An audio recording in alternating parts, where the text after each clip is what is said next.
नमस्कार दोस्तों, कैसे हैं आप सब लोग। आज मैं आपको टेलीविजन के बारे में बताऊंगा कि कैसे टेलीविजन की शुरुआत भारत में हुई और भारत में टेलीविजन का क्या योगदान रहा है। आप सभी का स्वागत है मेरे YouTube channel random facts India में। साथ ही सब्सक्राइब करें मेरे चैनल को और प्रेस करें बेल आइकन को, जिससे आपको नए वीडियो की नोटिफिकेशन मिलती रहे। भारत में कई भाषाएं बोली जाती है। जितनी भाषाएं उतनी ही टीवी चैनल भी देखे जाते हैं। लेकिन भारत में टेलीविजन की शुरुआत कैसे हुई, आइए जानते हैं। इसकी शुरुआत 15 सितंबर 1959 को दिल्ली में एक छोटे रेडियो स्टूडियो के साथ एक प्रयोग के तौर पर किया गया था। फिर 1965 में इसको AIR आकाशवाणी के नाम से शुरू किया गया। 1972 में इसका विस्तार बॉम्बे से अमृतसर तक बढ़ाकर किया गया। 1975 तक 7 और शहरों तक इसका प्रसारण किया जाने लगा था। सैटेलाइट इंस्ट्रक्शनल टेलीविजन एक्सपेरिमेंट यानी कि SITE भारत का टेलीविजन के क्षेत्र में एक बहुत बड़ा कदम था। इसमें इसरो ने नासा के साथ मिलकर भारत में सैटेलाइट के द्वारा टीवी प्रसारण की शुरुआत की थी। इसका मुख्य उद्देश्य भारत के लोगों में, खासकर ग्रामीण क्षेत्रों के लोगों में ज्ञान का प्रसार करना था। सभी कार्यक्रम मुख्यतः दूरदर्शन द्वारा प्रसारित किए जाते थे, जो उस समय AIR का ही एक रूप था। कार्यक्रम को दिन में 2 बार प्रसारित किया जाता था, पहले सुबह को और फिर शाम को प्रसारित किया जाता था।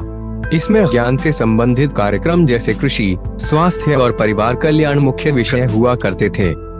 ज्ञान के साथ साथ कभी मनोरंजन के कार्यक्रम जैसे नृत्य, संगीत, ड्रामा, लोक और सांस्कृतिक कार्यक्रम भी प्रसारित किए जाते थे। 1976 में टेलीविजन सुविधा AIR से अलग हो गया था।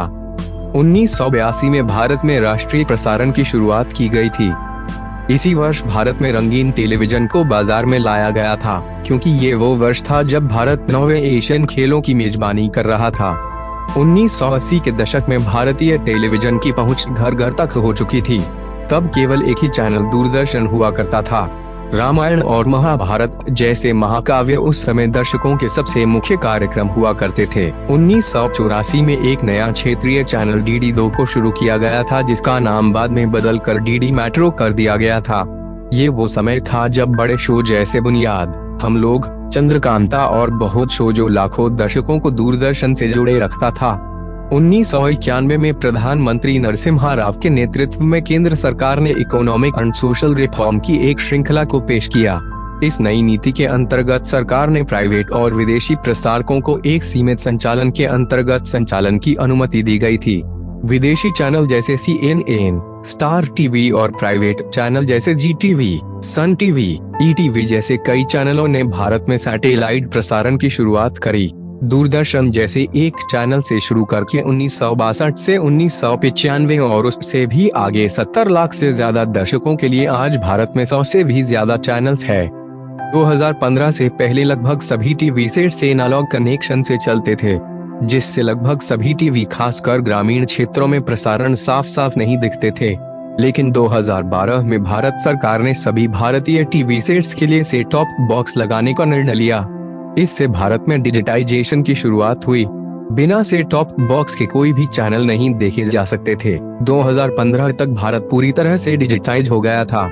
आजकल भारत में 5 तरह के टीवी प्रसारण की सुविधा मिलती है। पहले पर है फ्री टू एयर, फिर आता है D2H यानी डायरेक्ट टू होम, तीसरे पर है केबल टीवी, चौथे पर IPTV और आखिर में OTT। फ्री टू एयर निःशुल्क में प्रसारित किए जाने वाले चैनल्स है, जो राज्य सरकार और प्रसार भारती द्वारा संचालित होती है। इसमें दूरदर्शन के सभी चैनल्स और क्षेत्रीय चैनल भी प्रसारित किए जाते हैं, जो सैटेलाइट के माध्यम से डिश एंटीना के द्वारा आपके टीवी पर दिखाया जाता है। जैसे फ्री डिश। D2H यानी डायरेक्ट टू होम भी एक डिश सर्विस है, जो सैटेलाइट के माध्यम से डिश द्वारा आपके टीवी पर प्रसारित किए जाते हैं। लेकिन ये प्राइवेट कंपनी के द्वारा संचालित की जाती है तथा इस सुविधा के लिए आपको मासिक या वार्षिक शुल्क चुकाना पड़ता है। ये कंपनियां हैं जैसे वीडियोकॉन, डिश टीवी, एयरटेल और अन्य। केबल टीवी भी D2H जैसे निःशुल्क नहीं है, इसके लिए भी आपको मासिक शुल्क चुकाना पड़ता है, लेकिन कम लागत में। इसमें आपका टीवी एक केबल लाइन के द्वारा कनेक्ट होती है।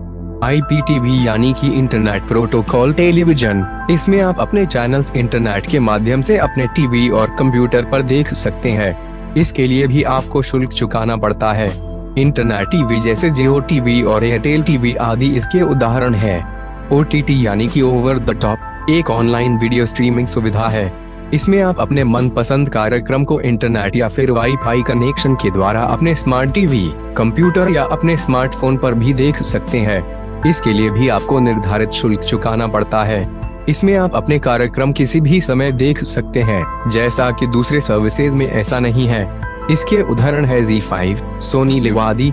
आज के समय में OTT सुविधा अधिक प्रचलन में है। इसका मुख्य कारण 2020 में भारत में कोविड-19 के कारण हुए पूरे भारत में लॉकडाउन भी है, जिसने लोगों का रुख OTT की ओर ज्यादा कर दिया था। तो ये थी भारत में टेलीविजन के इतिहास और शुरुआत की कहानी।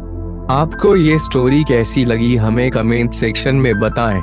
और अगर स्टोरी अच्छी लगी तो लाइक, सब्सक्राइब और शेयर भी कर देना।